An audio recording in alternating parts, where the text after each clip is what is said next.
बिस्मिल्लाहिर्रहमानिर्रहीम, अस्सलाम वालेकुम। मैं हूं अज़कार हुसैन दानिश। दोस्तों, आज की इस वीडियो में मैं आपको वोकल रूम के हवाले से बताऊंगा और अपने स्टूडियो का वोकल रूम भी आपको दिखाऊंगा और आपको ये भी बताऊंगा कि कैसे आप कम बजट में वोकल रूम बना सकते हो अपने यूट्यूब चैनल के लिए, अपने वॉइस ओवर के लिए, अपने नात रिकॉर्डिंग के लिए। सबसे पहले दोस्तों हम ये बात करते हैं कि हमें वोकल रूम की ज़रूरत कब पड़ती है। क्या हम अपने वोकल्स बगैर वोकल रूम के रिकॉर्ड नहीं कर सकते हैं अपने स्टूडियो में? दोस्तों, इसका जवाब ये है कि जब हम स्टूडियो बनाते हैं और हमारा कमरा, स्टूडियो का जो कमरा है वो बिल्कुल खाली होता है तो उसमें इको पैदा होती है। जब हम बात करते हैं तो इसमें गूंज पैदा होती है, जिसकी वजह से हमें काफ़ी मुश्किलात का सामना करना पड़ता है।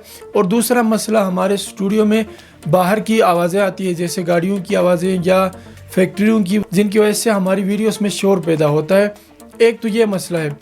अगर तो आपके स्टूडियो में ज़्यादा शोर नहीं आता है बाहर से, तो आप अपने स्टूडियो के अंदर कुछ चीज़ें एक्स्ट्रा रख के, दीवारों के साथ कुछ पर्दे लटका के और कुछ फोम वगैरह अपनी दीवारों पे लगा के इस तरह भी अपने वोकल रिकॉर्ड कर सकते हो अपने स्टूडियो में ही।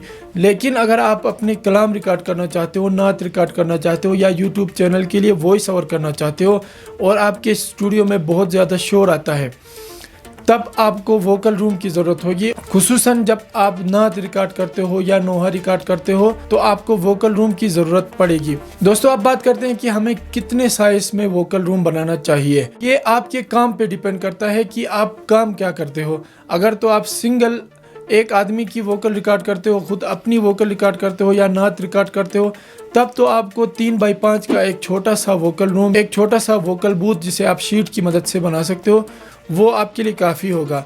लेकिन अगर आप अपने स्टूडियो में कोरस भी रिकॉर्ड करते हो तो कोरस में कम से कम 2 आदमी होते हैं, तो आपको ये साइज़ थोड़ा सा बढ़ाना पड़ेगा इससे। दोस्तों, अब चलते हैं हमारे स्टूडियो के वोकल रूम की तरफ और मैं आपको अपने स्टूडियो का वोकल रूम दिखाता हूँ और इसका साइज़ भी दिखाता हूँ और इसे कैसे बनाया है ये भी मैं आपको बताता हूँ। हमारे एडिटिंग रूम के साथ ही हमारे वोकल रूम है और यहाँ पर हमारे स्टूडियो की तरफ ये एक गिलास लगा हुआ है और इसके साथ दोस्तों आप यहाँ पर फोम भी लगा सकते हो। 2-3 तरीक़ों से आप वोकल रूम बना सकते हो, मैं आपको सारा कुछ बताता हूँ। सबसे पहला तरीका, अगर आप शीटों से वोकल रूम बनाते हो या ईंटों से बनाते हो, का हम दोस्तों दीवार के साथ इस तरह का एक फोम लगा सकते हैं जिसे अंडरले भी कहा जाता है। ये वाला फोम काफ़ी हद तक आपकी आवाज़ में अंदर से बाहर, यानी वोकल रूम से बाहर और एडिटिंग रूम से अंदर जो शोर शराबा होता है उसे काफ़ी हद तक ये रोकता है। और इसके ऊपर आप कारपेट भी लगा सकते हो। कारपेट भी बहुत हद तक आपके शोर शराबे को रोकती है।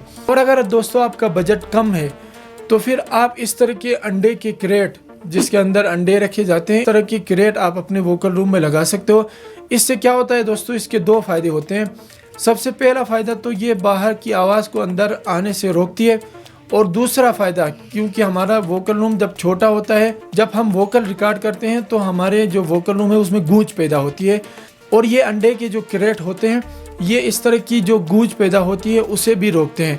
और इसकी जगह एक फोम भी मिलता है जो कि थोड़ा सा महंगा होता है। अगर आपका बजट है ज़्यादा और आप ले सकते हो तो इस तरह के फोम भी आप ले सकते हो। दोस्तों, अब हमारे जो वोकल रूम है इसकी साइज़ की बात करते हैं। ये वोकल रूम मैंने थोड़ा सा बड़ा बनाया है क्योंकि हमारे स्टूडियो में ज़्यादा कोरस रिकॉर्ड होता है। जो हमारे अपने स्टूडियो में जो कलाम होते हैं उनका भी कोरस रिकॉर्ड होता है और ऑनलाइन भी हम कोरस रिकॉर्ड करते हैं। जो हमारे कस्टमर और नात खां और नौखा भाई हमारे अपने घर से ही वोकल्स रिकॉर्ड करके मुझे कोरस रिकॉर्डिंग के लिए सेंड करते हैं और मैं कोरस रिकॉर्ड करता हूँ।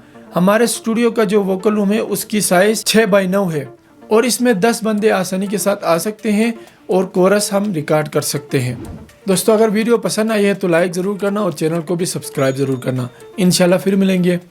अल्लाह निगहबान।